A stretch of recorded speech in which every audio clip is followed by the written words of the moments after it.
Sweet Fed of mine, bop, bop, bop. They always act the way they should. They should, they should, they should. I feel fine, bop, bop, bop. How you doing? Right. Just making a video about Bank of America and the Federal Reserve. How you doing? All right. Nice, thank you so much. It's my sweet ride.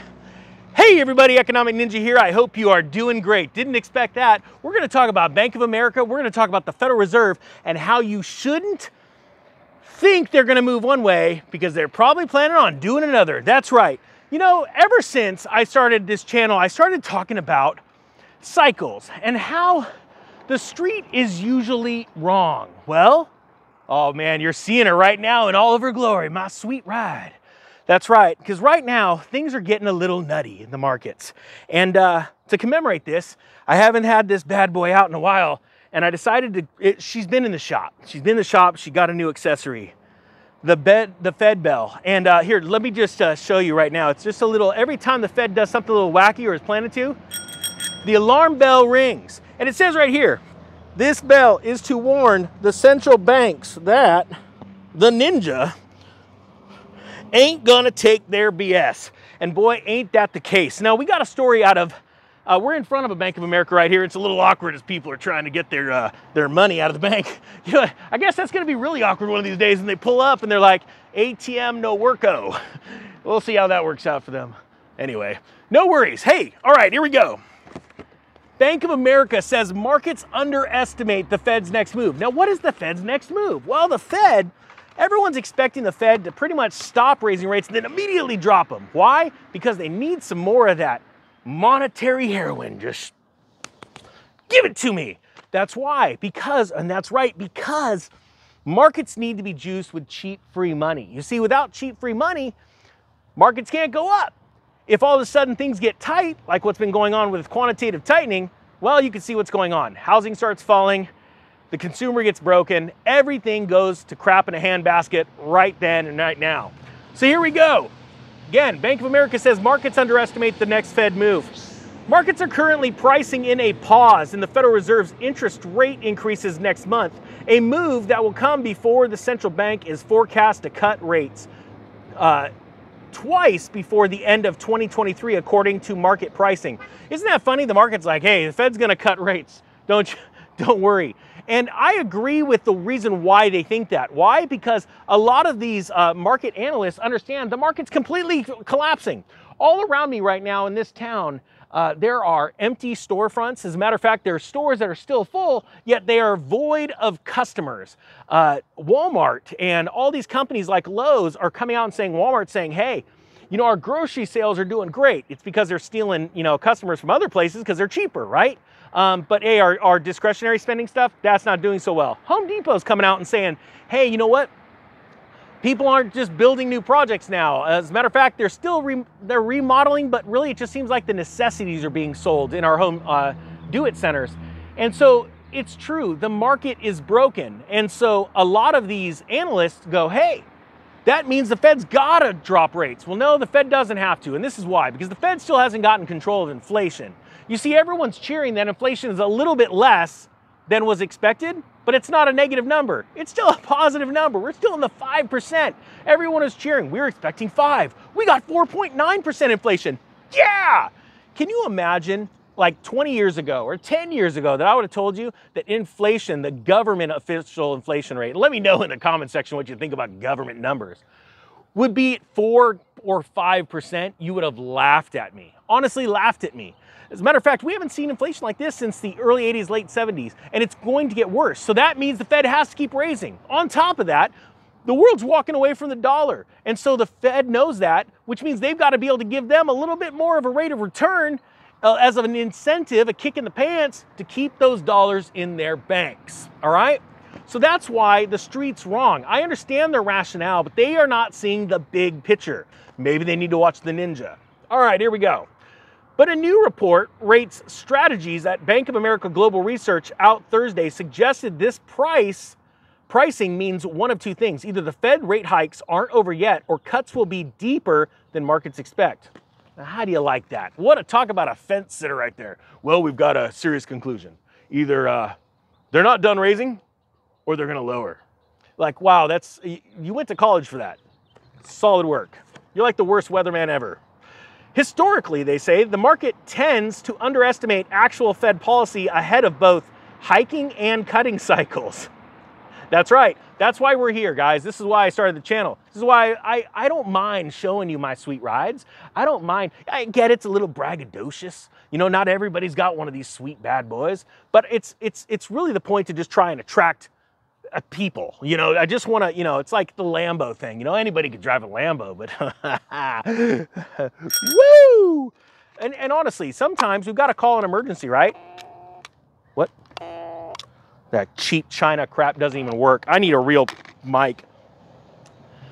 Sorry, I digress, but you see what I'm saying here. People need to wake up to reality. And the reality is all the fancy guys and gals with the name badges that say financial advisor, I'm not one of them, I'm just a dude with a brohawk in a dream, need to get in check. They are always wrong. They're always behind the curve. It says here, many economists viewed Fed Chair Jay Powell's press conference on May 3rd as indicating a hawkish pause or leaning towards pausing rate hikes while being closer to more hikes than rate cuts. Let me show you right here when the Fed goes, we may be open to pausing. That's bullcrap, everyone. That is some serious bullcrap. See what they say, they word it to where we're gonna tell you the market's in some serious crap. Oh, you remember the days when Jerome Powell said, prepare for pain? Okay, you haven't even experienced it yet, but they want to word it to where we don't want to crash the markets because all of our buddies, you know, hey, Jim Cramer, are you still telling everybody to get, okay, cool, get out and to tell everybody else it's good, like they should buy those stocks. That's just like funny wordsmithing, all right? Whew. Looking ahead, we will take a data-dependent approach in determining the extent to which policy firming may be appropriate, Powell said in prepared remarks during his press conference. So just curious, did any of that say, I'm gonna read it again. Let's read it again real quick. This is from Powell. Okay, this is where everyone thinks all of a sudden the Federal Reserve is just gonna about face with rates. Looking ahead, we will take a data-dependent approach in determining the extent to which additional policy firming may be appropriate. And Powell said that in prepared remarks, of course they're prepared, during his press conference. None of that says they're gonna lower rates. See, and that's the other thing too. This whole data-dependent crap, this is dependent on literally stuff nobody's watching. Like, hey, everybody's dropping our dollar in the Middle East, in Asia. Oh gosh, this is not looking good. Even France is doing it again. It's like 1971 all over again. So my point being is that they're looking at data points that the economists aren't looking at, and that's why you always get crap things. So I gotta say, honestly, Bank of America hasn't so far won me over when it comes to their whole idea. They're either gonna raise rates or not. Economic data, it says, has largely broken in the Fed's favor since inflation rose at its slowest annual rate in 2 years in April. Their latest jobs report showed evidence of a large enough cooling in the labor market for the Fed to pause future rate hikes, in the view of some economists. After the release of inflation data on May 10th, markets were pricing in a greater than 95% chance the Fed's gonna pause in June. Holy cow! Man, let me know down in the comment section. Do you think the Fed's gonna pause interest rate hikes or do you think that they're gonna raise them? I wanna know your consensus. On Thursday, the Dallas Fed president, Lori Logan, a voting member of the FOMC, so she must be super smart, cast doubt on pausing the Fed's most aggressive rate hiking campaign in 4 decades. Remember what I've said, I've taught you guys this before. Fed governors and all them, they come out and they'll always have 2 of them. If there's 4 of them, they'll have 2 of them saying, I think we've raised enough. Then you'll have 2 of them going, we should raise more. And it's just there to completely fill you full of bull crap so you don't know which way is up. I'm just letting you know. Remember guys, they're in a private club and you're not. All right. After raising the target range of the federal funds rate at each of the last 10 FOMC meetings, we have made some progress. This is what Logan said to an audience in San Antonio. The data in coming weeks could yet show that it is appropriate to skip a meeting. As of today, though, we aren't there yet. Isn't that fun? She said, she literally saying right there, we're still on track. We're still on track. We're not there yet. So she's saying if more data comes in that shows us, I got a feeling, guys, that that data is just not going to be there. Investors will closely listen to comments from Powell on Friday when he sits down with former Fed Chair Ben Bernanke at an event in Washington, D.C. That's today. Guys, that's today as the filming of this. I got to get this video out really quick. Data from the CME as of Thursday showed chances of a rate hike next month moved up 36% from 28 following Logan's comments. Stocks largely appeared unbothered. Of course they do. This is a blow off top. This is a FOMO at its greatest. Look, this is getting old. I gotta say, honestly, my thing, the whole, oh, Jerome Powell is talking to Ben Bernanke, and everyone's gonna have bated breath. They're like, let's just see what Ben Bernanke and him's gotta say. You know Ben Bernanke, the guy that was 100% totally wrong about the last time. Sorry, Maria Bartiromo, I don't think I agree with your synopsis that the housing market's in problems at all.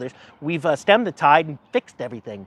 Oh yeah, Ben Bernanke, 100% wrong. Good work, buddy. But now he goes on book tours and people actually pay him.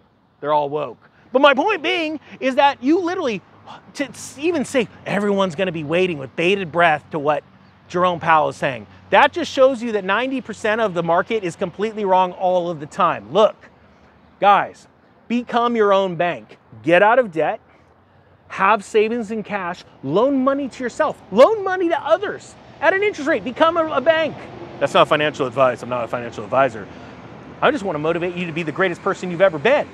Get into God's money, learn about gold and silver. If banks need to hold gold now as a tier 1 asset, why isn't gold a tier 1 asset in your mind? Think about that. Holy cow. Guys, this is the Economic Ninja, and I'm out.